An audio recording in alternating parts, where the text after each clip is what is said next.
ایک طرف حماس اور دوسری طرف حزب اللہ نے اسرائیل کو مشکل میں ڈال رکھا ہے۔ اسرائیل کو حماس سے زیادہ حزب اللہ سے خطرہ ہے۔ حزب اللہ کی قیادت ایک نڈر لیڈر حسن نصر اللہ کے پاس ہے۔ حسن نصر اللہ کون ہے؟ ان کی زندگی کہاں گزری؟ مقبول جنگجو لیڈر کیسے بن گئے؟ آپ کو اس ویڈیو میں سب بتائیں گے۔ حسن نصر اللہ ایک عالم ہے جو لبنان میں حزب اللہ گروپ کے رہنما ہیں۔ اس گروپ کو اس وقت لبنان کی اہم ترین سیاسی جماعتوں میں شمار کیا جاتا ہے، جس کا اپنا مسلح ونگ بھی ہے۔ حسن نصر اللہ جو لبنان اور دیگر عرب ممالک دونوں میں مقبول ہیں، حزب اللہ کا مرکزی چہرہ سمجھے جاتے ہیں اور انہوں نے اس گروہ کی تاریخ میں کلیدی کردار ادا کیا ہے۔ ان کے ایران کے ساتھ بہت قریبی اور خصوصی تعلقات ہیں۔ اس حقیقت کے باوجود کہ حزب اللہ کو امریکہ کی طرف سے دہشت گرد تنظیموں کی فہرست میں شامل کیا گیا، نہ تو ایران کے رہنماؤں اور نہ ہی حسن نصر اللہ نے اپنے قریبی تعلقات کو کبھی چھپایا۔ حزب اللہ کے مقاصد میں سے ایک اسرائیل کی تباہی ہے، جو اس گروپ کو حماس سے زیادہ طاقتور دشمن کے طور پر دیکھتا ہے۔ حزب اللہ کے پاس ہزاروں جنگجو اور ہتھیاروں کا بہت بڑا ذخیرہ ہے، جس میں ایسے میزائل شامل ہیں جو اسرائیلی علاقے میں دور تک حملہ کر سکتے ہیں۔ ایران کا حزب اللہ پر اثر و رسوخ بہت گہرا ہے۔ ایرانی صدر ابراہیم رئیسی نے کہا ہے کہ اسرائیل کے جرائم حد پار کر چکے ہیں۔ انہوں نے مزید کہا کہ واشنگٹن ہم سے کہتا ہے کہ ہم کچھ نہ کریں، لیکن وہ اسرائیل کی وسیع پیمانے پر حمایت جاری رکھے ہوئے ہے۔ حسن نصر اللہ اسرائیل حماس جنگ پر گہری نظر رکھے ہوئے ہیں اور اپنی عوامی خاموشی کے باوجود گروپ کی عسکری قیادت کے ساتھ مسلسل رابطے میں ہے۔ حسن نصر اللہ بیروت کے مشرق میں ایک غریب محلے میں پیدا ہوئے۔ ان کے والد ایک چھوٹی سی دکان کے مالک تھے۔ جب لبنان میں خانہ جنگی شروع ہوئی تو ان کی عمر 5 برس تھی۔ جنگ کی وجہ سے حسن نصر اللہ کے والد نے بیروت چھوڑنے اور جنوبی لبنان میں اپنے آبائی گاؤں واپس جانے کا فیصلہ کیا۔ حسن نصر اللہ 15 سال کی عمر میں اہم لبنانی عسکری گروپ عمل موومنٹ کے رکن بن گئے۔ اس دوران نصر اللہ نے اپنی مذہبی تعلیم بھی شروع کی۔ نصر اللہ کے اساتذہ نے مشورہ دیا کہ وہ شیخ بننے کا راستہ اختیار کر دیں اور نجف جائیں۔ حسن نصر اللہ 16 سال کی عمر میں عراق کے شہر نجف چلے گئے۔ حسن نصر اللہ کی لبنان واپسی کے 1 سال بعد ایران میں انقلاب آیا اور روح اللہ خمینی نے اقتدار پر قبضہ کر لیا۔ حسن نصر اللہ نے بعد میں تہران میں اسلامی جمہوریہ ایران کے اس وقت کے رہنما سے ملاقات کی اور خمینی نے انہیں لبنان میں اپنا نمائندہ مقرر کیا۔ یہیں سے حسن نصر اللہ کے ایران کے دوروں کا آغاز ہوا اور ایرانی حکومت میں فیصلہ ساز اور طاقت کے مراکز سے ان کے تعلقات قائم ہوئے۔ مشرق وسطی میں اسرائیل کی وجہ سے فلسطینی تحریک بھی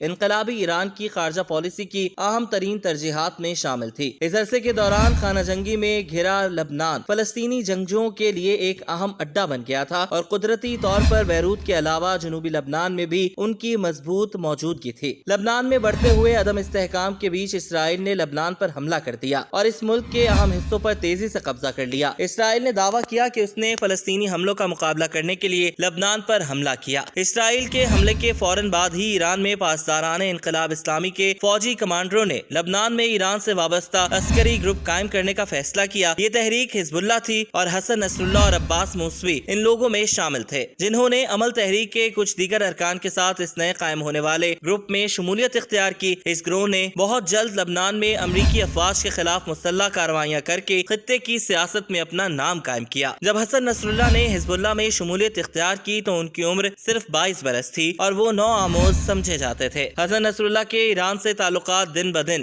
گہرے ہوتے جا رہے تھے۔ انہوں نے اپنی دینی تعلیم کو جاری رکھنے کے لیے ایران کے قم شہر جانے کا فیصلہ کیا۔ نصر اللہ نے 2 سال تک قم میں تعلیم حاصل کی اور اس عرصے کے دوران فارسی سیکھنے کے ساتھ ساتھ ایرانی اشرافیہ میں بہت سے قریبی دوست بنائے۔ 1992 میں حزب اللہ کی قیادت حسن نصر اللہ کے ہاتھ میں چلی گئی۔ اس وقت ان کی عمر 32 سال تھی۔ اس وقت لبنان کی خانہ جنگی کے خاتمے کو 1 سال گزر چکا تھا اور نصر اللہ نے ملک میں حزب اللہ کی سیاسی شاخ کو اپنی عسکری شاخ کے ساتھ ساتھ ایک سنجیدہ کھلاڑی بنانے کا فیصلہ کیا۔ اس حکمت عملی کے نتیجے میں حزب اللہ لبنانی پارلیمنٹ کی 8 نشستیں جیتنے میں کامیاب ہوئی۔ حسن نصر اللہ کی قیادت میں حزب اللہ گروپ کی مقبولیت میں نمایاں اضافہ ہوا۔ سن 2000 میں اسرائیل نے اعلان کیا کہ وہ لبنان سے مکمل طور پر نکل جائے گا اور اس ملک کے جنوبی علاقوں پر قبضہ ختم کر دے گا۔ حزب اللہ گروپ نے اس تقریب کو ایک عظیم فتح کے طور پر منایا اور اس فتح کا صحرا حسن نصر اللہ کے نام لکھا گیا۔ عرب شہریوں کی نظر میں اسے ایک اہم کامیابی قرار دیا گیا۔ لبنان سے اسرائیل کے انخلا کی وجہ سے حزب اللہ گروپ کے مسلح رہنے کی قانونی حیثیت ختم ہو گئی اور غیر ملکی طاقتوں نے حزب اللہ کو غیر مسلح کرنے کی درخواست کی، جس سے حسن نصر اللہ نے کبھی اتفاق نہیں کیا۔ 2002 میں حسن نصر اللہ نے اسرائیل کے ساتھ مذاکرات کے دوران قیدیوں کے تبادلے کا معاہدہ کیا، جس کے دوران 400 سے زائد فلسطینی، لبنانی قیدیوں اور دیگر عرب ممالک کے شہریوں کو رہا کیا گیا۔ اس وقت نصر اللہ پہلے سے زیادہ طاقتور اور اور بااثر دکھائی دے رہے تھے۔ لبنانی سیاست میں ان کے حریفوں کے لیے ان کا مقابلہ کرنا اور ان کے اثر و رسوخ اور طاقت کے پھیلاؤ کو روکنا ایک بڑا چیلنج بن چکا تھا۔ 2005 میں حزب اللہ کے جنگجو اسرائیل میں داخل ہوئے اور ایک فوجی کو ہلاک اور 2 فوجیوں کو یرغمال بنا لیا۔ اسرائیل کا رد عمل ایک شدید حملہ تھا جو 33-34 دن تک جاری رہا اور اس دوران تقریباً 1200 لبنانی جاں بحق ہو گئے۔ اس جنگ کے نتیجے میں حسن نصر اللہ کی مقبولیت میں اور اضافہ ہوا، جن کو عرب ممالک میں اسرائیل کے خلاف مزاحمت کرنے والے آخری شخص کے طور پر متعارف کرایا گیا۔ حزب اللہ کی طاقت میں اضافے کی وجہ سے حریف گروپوں اور حریف گروہوں بالخصوص لبنانی سیاستدانوں نے حزب اللہ کے خلاف کوششوں کو تیز کیا۔ 2007 میں لبنانی حکومت نے منظوری دی کہ حزب اللہ کے زیر کنٹرول ٹیلی کمیونیکیشن سسٹم کو ختم کر دیا جائے اور ٹیلی کمیونیکیشن کے معاملات صرف حکومت کے کنٹرول میں ہوں۔ اس فیصلے کو نہ صرف حسن نصر اللہ نے قبول نہیں کیا بلکہ تھوڑے ہی عرصے میں ان کے مسلح گروہ نے بیروت پر مکمل کنٹرول حاصل کر لیا۔ 2008 میں لبنانی پارلیمنٹ میں حزب اللہ کی نشستوں کی تعداد کم ہونے کے باوجود نصر اللہ ویٹو کا حق برقرار رکھنے میں کامیاب رہے۔ اسی سال لبنانی کابینہ نے حزب اللہ کو اپنے ہتھیار رکھنے کی اجازت دی تھی۔ یہاں سے حسن نصر اللہ ایک ایسی شخصیت بن گئے کہ لبنان کے سیاسی اشرافیہ میں سے تقریباً کوئی بھی ان کی طاقت کو کم کرنے میں کامیاب نہیں ہوا۔ ایران کی حمایت سے حسن نصر اللہ شام کی خانہ جنگی اور لبنان میں اقتصادی بحران جیسے تاریخی بحرانوں پر قابو پانے میں کامیاب رہے۔ 63 برس کی عمر میں انہیں لبنان میں نہ صرف ایک منفرد سیاسی اور عسکری رہنما تصور کیا جاتا ہے بلکہ ان کے ریکارڈ پر کئی دہائیوں کی جدوجہد بھی موجود ہے اور اس کریڈٹ کو اپنے سیاسی حریفوں کی نیندیں اڑانے اور پروپیگنڈا کرنے کے لیے استعمال کرتے ہیں۔